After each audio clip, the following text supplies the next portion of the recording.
Sorry, hello everyone. Just break things before I start. I'm Rob. Some of you will know me. Apologies if I don't recognise your name. I'm much better with faces, but I definitely recognise some faces in the audience. So as Lauren said, I work at the statewide Huntingtons clinic, which is held at the Royal Brisbane, and I can honestly say it's a real pleasure to work in that clinic. So I've always been a kind of person who enjoys other people, and neurology can be a bit of a lonely specialty. I'm not asking you to feel sorry for me, but often we just work on our own in a room, and we see patients and they come in and out one by one. Whereas in the Huntingtons clinic, we work as a team, and that team involves people that we work with in the hospital, including the speech therapists, the neuropsychiatrists, the neuropsychologists, but also Tressa and Lauren, who you all know from Huntingtons Queensland, who work out in the community. And it's very rewarding as a clinician to be involved in a bit more than just the 20 to 40 minutes that we usually spend with our patients. Even though we hear about stuff outside, it's nice to have a bit more direct contact with the wider treatment for our patients. So it is a real pleasure to be involved in that service. I'm hoping this is going to start. Yeah. So, with that background, I guess, can you hear me? Is this microphone working? Yeah, good.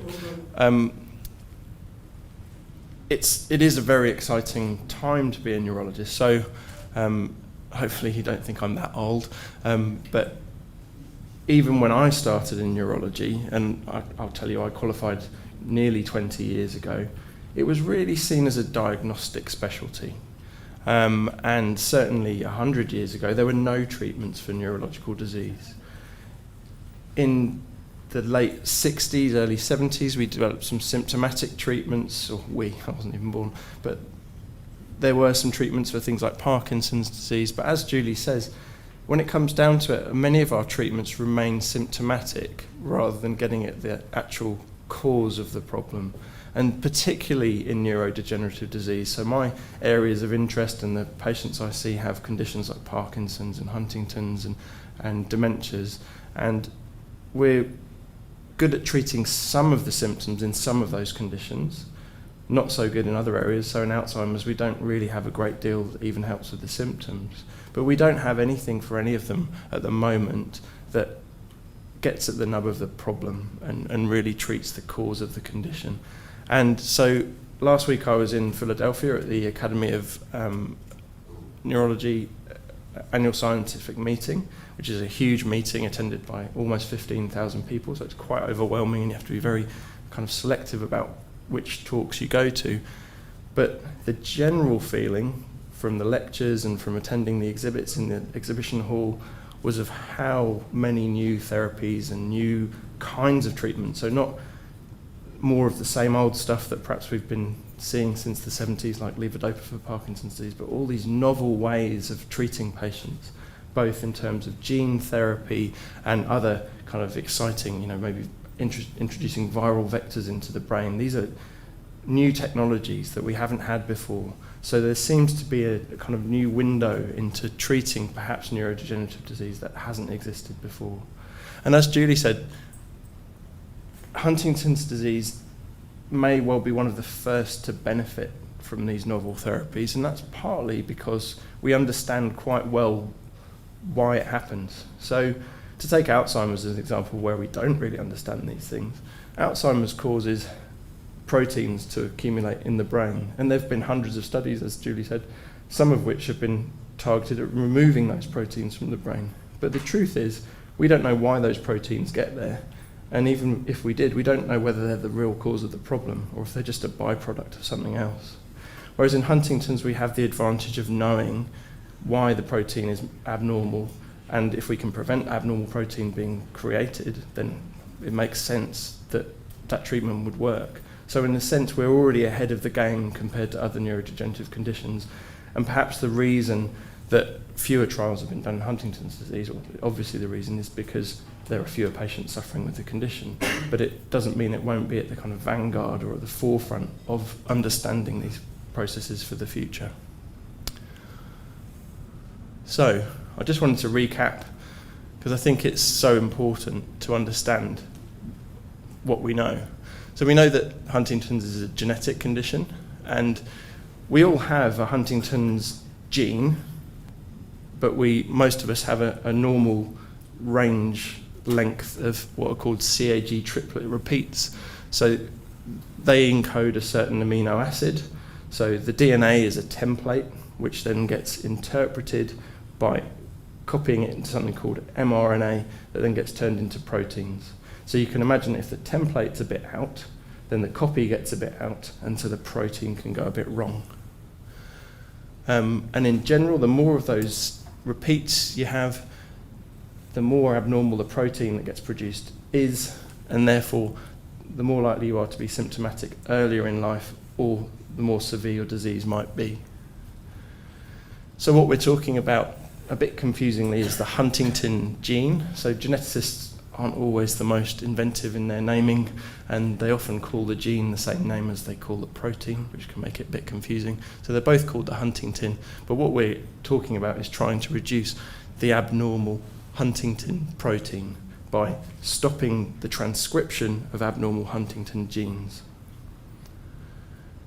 Because what we think is happening is that when the protein is abnormal, then it doesn't function properly. It's confusing though, because Huntington is found in many body tissues, including red blood cells. And so that causes two problems. One being that probably abnormal Huntington in your red blood cells doesn't do anything bad to you, so far as we know. But also, if you think about how you might do a trial, it'd be great to measure the Huntington in your red blood cells, because doing blood tests is quite easy. But if that's not where the problem is, measuring it in your blood cells might not be very helpful. And so it might be that we need to develop new biomarkers, so kinds of tests that help us find out if our treatments are working. But again, as Judy said, what the regulators are going to care about is, does it change symptoms in the end? And obviously, we think the most likely cause of the symptoms of Huntington's disease is the action of abnormal Huntington in the brain. So normal Huntington lengths create the normal Huntington protein, and it could be that abnormal Huntington can influence the action of other molecules or proteins in the cell, particularly in nerve cells, whereas perhaps in red blood cells it doesn't really cause any harm. So what can we do to prevent this? Well, I think this goes along with what Kat was saying. I think particularly 50 years ago, 100 years ago, many conditions, particularly neurological conditions or neuropsychiatric conditions, have been stigmatized, and so people are reluctant to talk about them and they become a secret. And when it's a genetic condition, it can become a bit of a family secret. And so there's been a history of people not wanting to find out or not wanting to tell other family members about this condition. And I suppose that's understandable, particularly when there aren't any effective treatments. But now that there may be effective treatments coming along, and there are effective ways of having children, although they may not be the fun way, without passing on the gene, then it's even more important that people think about finding out. Now, obviously it's a very personal decision, but if you're an at-risk person, finding out now has potentially a lot more benefit than it might have done 10 or 20 years ago.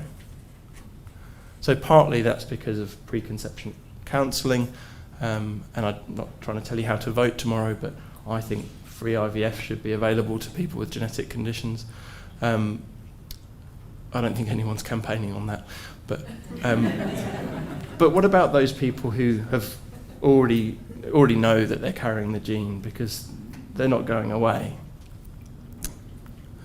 Can we prevent their gene causing the problem by preventing the production of this protein? So Julie's talked about this a bit already, but the trial that we're involved in Brisbane is using one of these novel antisense oligonucleotides, which is a bit of a mouthful. But basically what an antisense oligonucleotide is a way of disrupting the transcription from the DNA into mRNA which then prevents the mRNA from producing the abnormal protein. So it's a bit like a bit of software that goes in and blocks the code that's causing you a problem in your program. Part of the problem with antisense oligonucleotides, however, is that you can't just take a tablet and you can't have an injection into your blood because, as I've said, we think the problem is the proteins in your brain. And so the easiest way to get the proteins close to your brain is with an injection into the spinal fluid. And then hopefully it'll get incorporated into the cells that produce the abnormal protein in your brain and then prevent the protein being produced and then reduce the symptoms. So we've heard a lot about the IONIST trial, which has now been picked up by Roche. Sarah Tabrizi and Ed Wild at UCL have been very heavily involved in that, and as Julie said, it was just published last week in the New England Journal, and they're a little bit ahead of the trial that we're doing with a different product.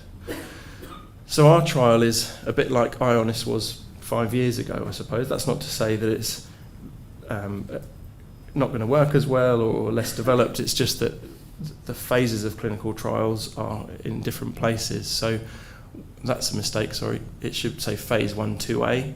A bit jet lagged, that's my excuse. So we're at the stage where we're testing the drug on healthy people and then people who are affected by Huntington's disease to see if it's safe. We're not looking yet at effectiveness, efficacy, like the Roche trial will be. That's phase 3. First of all, we have to make sure, like they have, that it's safe. And of course, they've looked for changes in the Huntington expression in the spinal fluid, and we'll be doing that in the WAVE trial as well here in Brisbane. So, does it work? We don't know whether either of these drugs work, but so far it looks like reducing that abnormal protein in the spinal fluid does seem to be safe. It doesn't seem so far to have caused any major problems for patients, but we don't know if reducing the spinal fluid protein really changes the outcome for that patient in terms of disease and symptoms. The big hope is that other conditions have shown clinical benefit. So I'm not going to tell you all about this condition, but there's quite a nasty condition called spinal muscular atrophy, which presents in infants. And one of these antisense oligonucleotides called nusinersen was the big news 2 years ago at the AAN in Boston. And at that point, they'd done their phase 3 trials and shown effectiveness. And sure enough, 2 years later, this drug is being quite widely used, and there's another agent available that has a permanent effect. So with nusinersen, I think they had to have intrathecal injections, so spinal fluid injections every 3 to 6 months for the first year, and then 6 monthly afterwards. And that has two major problems. First of all, no one wants to have that many lumbar punctures, and second of all, it was very expensive. So about $150,000 per injection, and so that's fine when you're in a trial because the company pays for it. But in terms of healthcare systems and insurance, it's very expensive. So even in 2 years, they've moved from a drug that was having to be repeatedly injected, but is shown to be effective but very expensive, to a novel agent that might only be a one-off drug. So there's some hope out there that this has worked before for other conditions.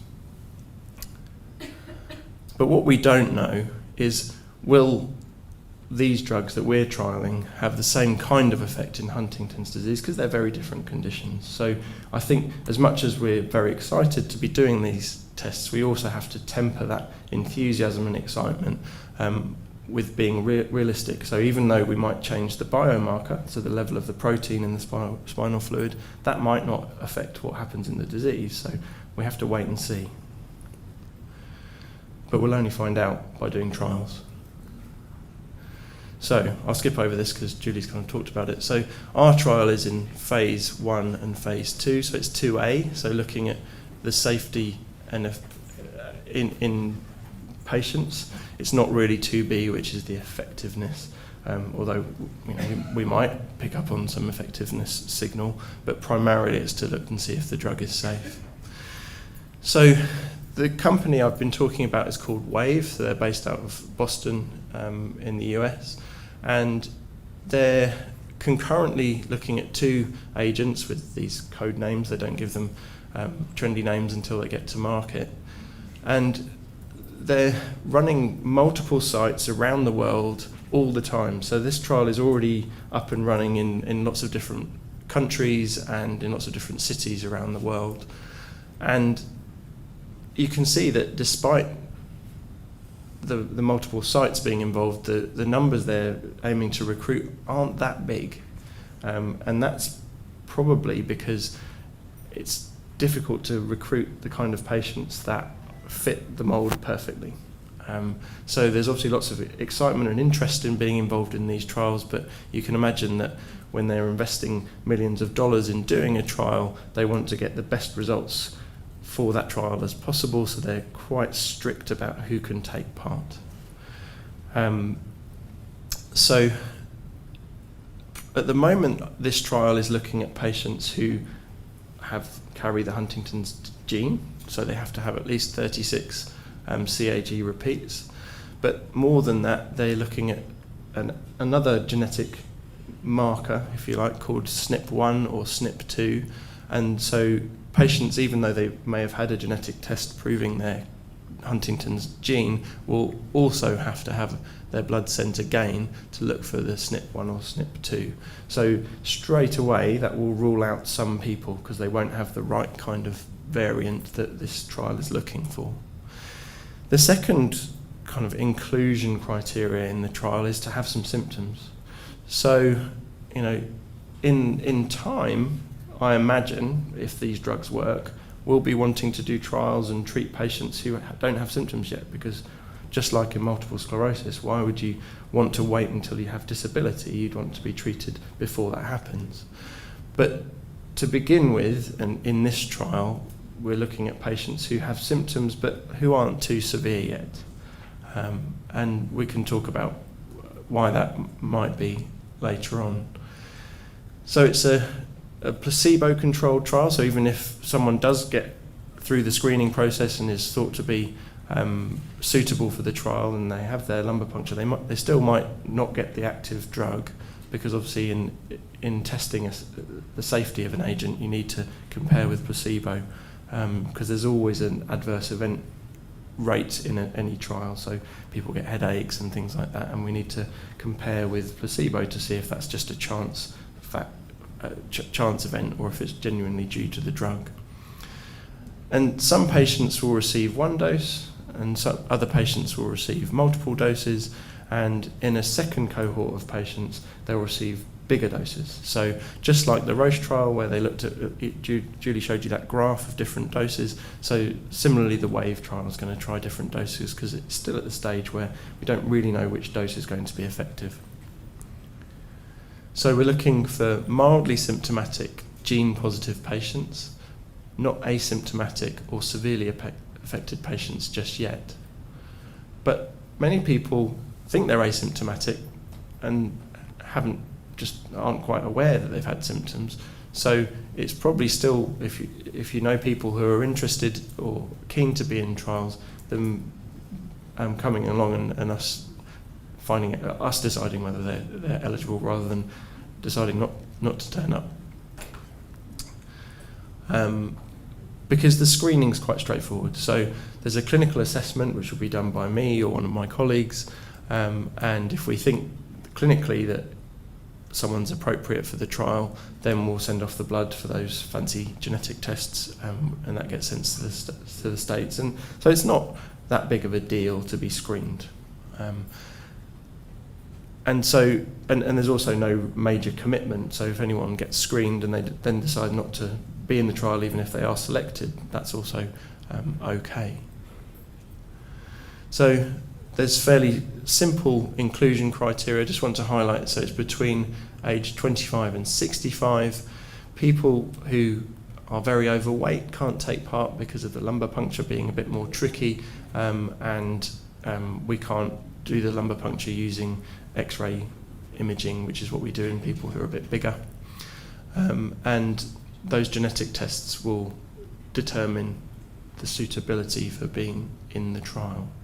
Now, I'm not expecting you to be able to read this, but I just put the exclusion criteria up here just to reinforce that there will be some people that will be disappointed, and that's nothing that we have control over. There are exclusion criteria that means some people just won't be able to take part. So we're looking for people with at least 36 repeats, positive for these variants, depending on which cohort is recruiting at that time, with mild clinical symptoms. And there are a number of assessments that will be done. So the pre-screening, as I say, is very simple. It's a brief clinical assessment in the bloods. But then once people get through that initial hurdle, there are more rigorous clinical assessments that we'll need to do. And this is before going on to the treatment, and then these columns are once people have received the injections. So cohort 1 receives the low dose, the 2 milligram dose.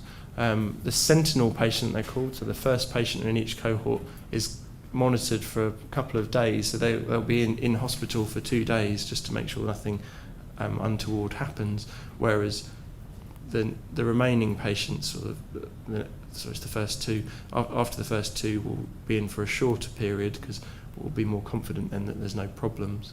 And then beyond that, various cohorts will be given 4 milligram, 8 milligram and 16 milligram doses.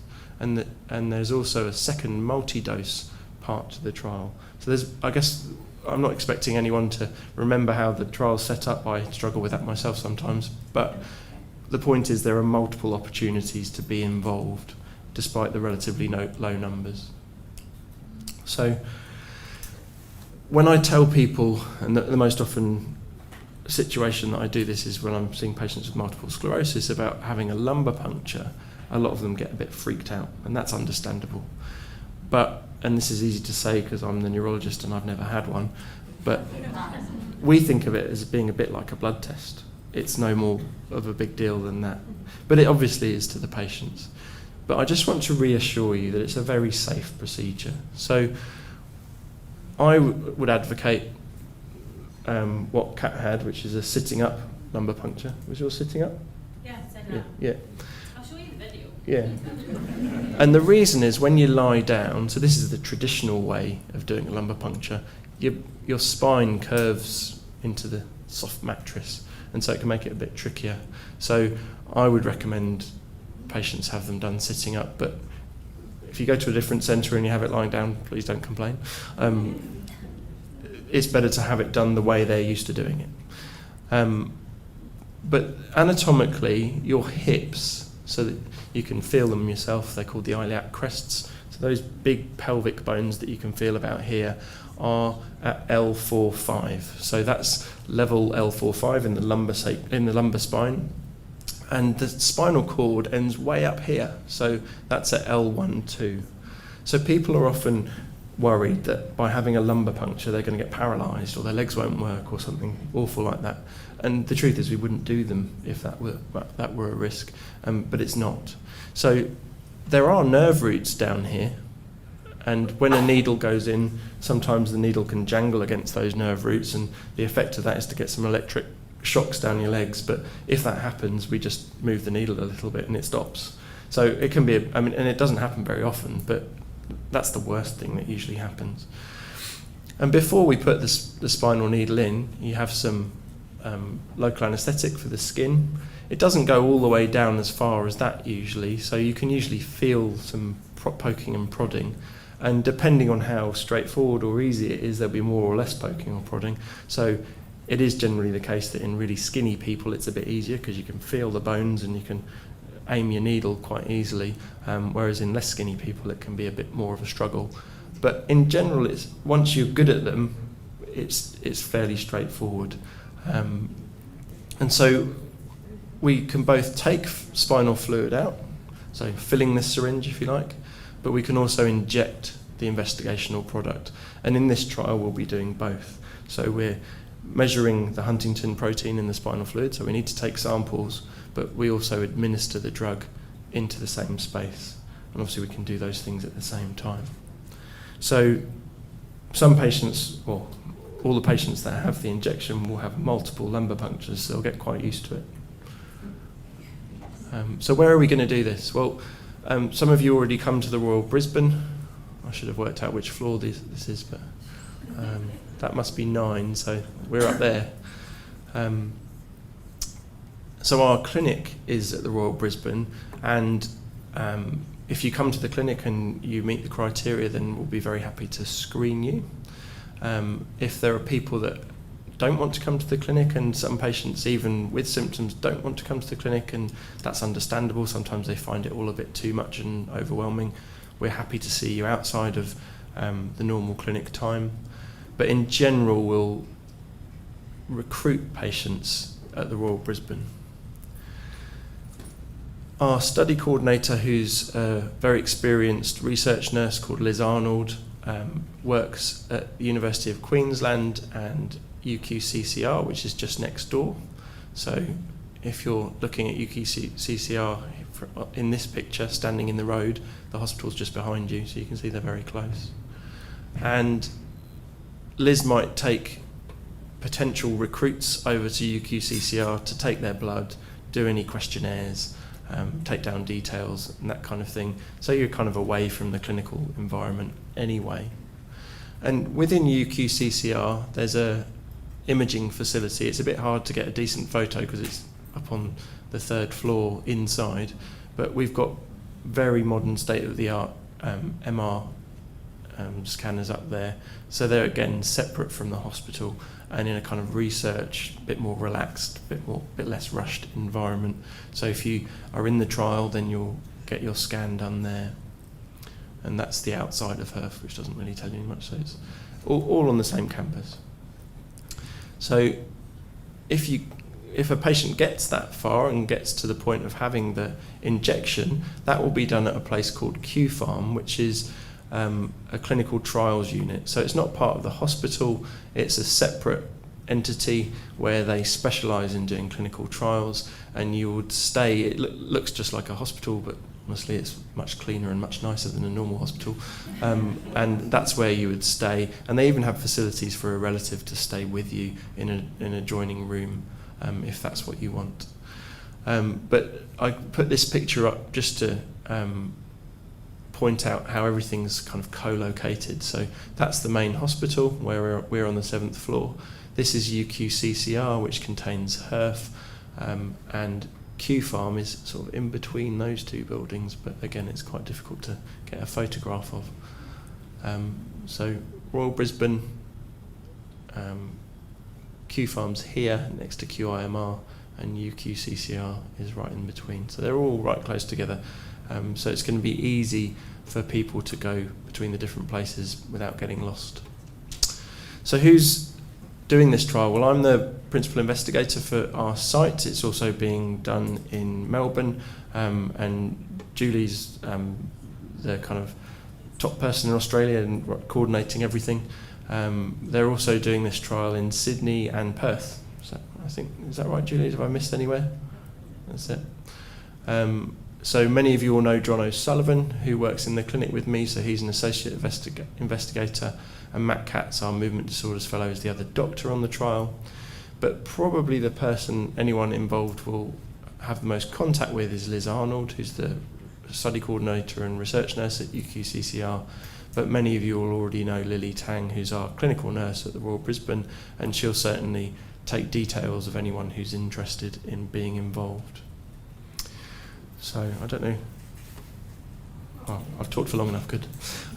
So, thank you very much to Huntingtons Queensland for inviting me to talk to you today, but also thank you for your support in getting this trial site up and running. Without that, I think we'd have really struggled. So thanks particularly to Jan and Susie who were involved in that. Thanks to Julie for inviting us to be a site and considering us. And we've always wanted to be able to offer research involvement to our patients, and it's something that we're asked for a lot.